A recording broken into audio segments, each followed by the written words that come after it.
तमाम फिरके हमारे बनाए हुए हैं। भला ये कैसे मुमकिन है कि मोमिन हो और गमे हुसैन ना हो। वेलकम टू दीन एंड दुनिया लैब। वैसे तो इमाम हुसैन अलैहिस्सलाम किसी तारुफ के मोहताज नहीं, लेकिन आए एक बार फिर याद करते हैं कि वो कौन थे। अल्लाह के रसूल हजरत मोहम्मद सल्लल्लाहु अलैहि वसल्लम हमारे आखिरी नबी हैं। मेरे प्यारे नबी की जिंदगी एक खुली किताब है और जो मोहब्बत उन्होंने हमसे की वो भी हम जानते हैं। हजरत खतीजा सलामुल्लाह अलैहा आप सल्लल्लाहु अलैहि वसल्लम की पहली बीवी थी और सबसे पहले आप सल्लल्लाहु अलैहि वसल्लम पर ईमान लाने वाली खातून भी। आपका मकाम अल्लाह के यहाँ ये था कि आपको दुनिया में ही जन्नत में मोतियों के एक महल की खुशखबरी दे दी गई थी। आपको दुनिया की बेहतरीन औरतों में शामिल किया गया था। हजरत फातिमा ज़हरा सलामुल्लाह अलैहा आप सल्लल्लाहु अलैहि वसल्लम और हजरत खतीजा की साहबजादा यानी के बेटी। आप सल्लल्लाहु अलैहि वसल्लम अपनी साहबजादी से गहरी मोहब्बत फरमाते थे। आप सल्लल्लाहु अलैहि वसल्लम के वालिदैन का बचपन ही में इंतकाल हो गया था। आप सल्लल्लाहु अलैहि वसल्लम की किफ़ालत पहले आपके दादा ने की और उनकी वफात के बाद आपके चचा अबू तालिब ने की, जो कि हजरत अली अलैहिस्सलाम के वालिद थे। हजरत अली आप सल्लल्लाहु अलैहि वसल्लम के चचाजाद भाई थे और बच्चों में सबसे पहले ईमान लाने का शर्फ भी आप ही को हासिल हुआ। आपने बचपन ही से रसूलुल्लाह सल्लल्लाहु अलैहि वसल्लम की सरपरस्ती में परवरिश पाई। आप एक अजीम मुजाहिद, निहायत बहादुर और गैर मामूली शजाअत के हामिल थे। आपका लक़ब शेर खुदा यानी कि असदुल्लाह भी है।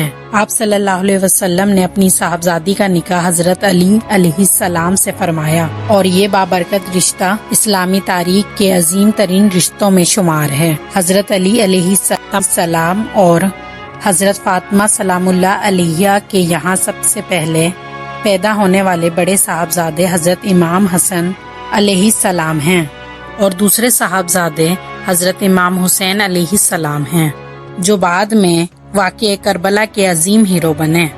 आप सल्लल्लाहु अलैहि वसल्लम अपने नवासों यानी कि इमाम हसन और हुसैन से बेहद मोहब्बत करते थे। हदीस में मौजूद है, आप सल्लल्लाहु अलैहि वसल्लम ने फरमाया, ए अल्लाह मैं हसन और हुसैन से मोहब्बत करता हूँ, तू भी इनसे मोहब्बत फरमा और इनसे मोहब्बत करने वालों से भी मोहब्बत फरमा। ये थे इमाम हुसैन अलैहिस्सलाम, जिनका नाना आखिरी नबी रहमतुल लिल आलमीन तमाम जहानों के लिए जिनको रहमत बनाकर भेजा, जिनकी नानी बेहतरीन औरतों में से थी, जिनका वालिद हजरत अली शेर खुदा, जिनकी वालदा हजरत फातिमा ज़हरा सलामुल्लाह अलैहा जो बेहतरीन औरतों में शामिल है, जिन्हें जन्नत की बशारत दुनिया में ही मिल गई।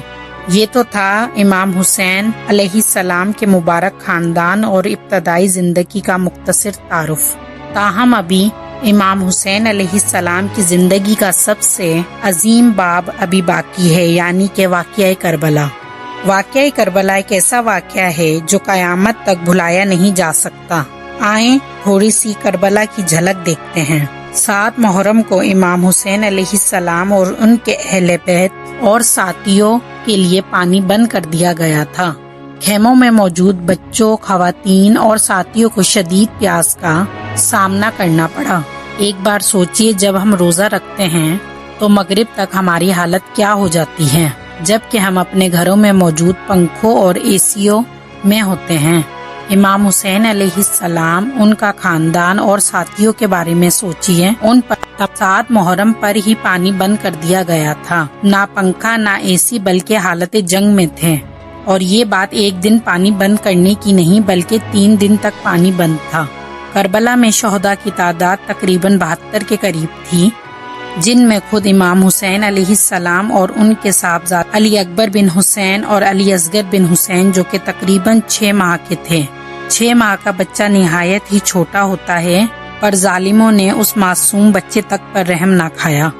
और इन शहीदों में इमाम हुसैन अलैहिस्सलाम के भाई हजरत अब्बास बिन अली, अब्दुल्ला बिन अली, जाफर बिन अली, उस्मान बिन अली भी शामिल थे। इनके अलावा इन शहीदों में इमाम हुसैन अलैहिस्सलाम के भतीजे हजरत कासिम बिन हसन, अब्दुल्ला बिन हसन, अबू बकर बिन हसन भी शामिल थे। इसी तरह आपकी बहन हजरत ज़ैनब سلام اللہ علیہ کے صاحبزادے حضرت اون بن عبداللہ اور حضرت محمد بن عبداللہ نے بھی میدان کربلا میں جام شہادت نوش کیا، اور ان کے علاوہ حضرت امام حسین علیہ السلام کے وفادار اور جان ساتھی بھی حق و صداقت کی خاطر اس عظیم قربانی میں شریک ہوئے اور تاریخ اسلام میں ہمیشہ کے لیے امر ہو گئے۔ امام حسین علیہ السلام نے باطل کے سامنے سر جھکانے سے انکار کر دیا۔ یزید ان 72 لوگوں کو پکڑ کر قید بھی کر سکتا تھا، مگر اس نے اپنی اصلیت پوری امت مسلمہ کو دکھائی کہ اصل میں یہ دین اور اہل بیت کا دشمن تھا۔ اس لیے اس نے ایک ایک کو شہید کر کے ان کی لاشوں کی بے حرمتی کی، ان کے سر کاٹ کے نیزوں پر لٹکائے۔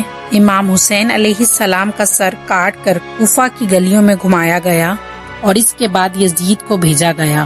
یزید کے سامنے جب امام حسین علیہ السلام کا سر مبارک رکھا گیا تو وہ ایک چھڑی سے لبوں یا دانتوں کی طرف اشارہ یا چھڑی تب کر رہا تھا، تو صحابی رسول نے فرمایا، اے یزید، اپنی چھڑی ان ہونٹوں سے ہٹا لو، کیونکہ میں نے آپ صلی اللہ علیہ وسلم کو ان ہونٹوں کو بوسہ دیتے دیکھا ہے۔ اللہ پاک شہید کے لیے قرآن مجید میں فرماتے ہیں، جو لوگ اللہ کی راہ میں مارے گئے ان کو مرے ہوئے نہ سمجھنا، وہ مرے ہوئے نہیں ہیں بلکہ اللہ کے نزدیک زندہ ہیں اور ان کو رزق مل رہا ہے۔ جو کچھ اللہ نے ان کو اپنے فضل سے بخش رکھا ہے اس میں خوش ہیں، اور جو لوگ ان کے پیچھے رہ گئے اور شہید ہو کر ان میں شامل نہیں ہو سکے ان کی نسبت خوشیاں منا رہے ہیں کہ قیامت کے دن ان کو بھی نہ کچھ خوف ہوگا اور نہ وہ غمناک ہوں گے۔ یہ سوگ حسین نہیں ہے جو 3 دن میں ختم ہو جائے، یہ تو غم حسین ہے جو قیامت تک زندہ رہے گا۔ اللہ پاک ہمیں سمجھنے کی توفیق دے، آمین۔ اگر آپ کو میری ویڈیو اچھی لگے تو لائک کریں، سبسکرائب کریں اور بیل آئیکن پہ کلک کریں تاکہ نئی آنے والی اپڈیٹ آپ کو جلد موصول ہو۔ اللہ حافظ۔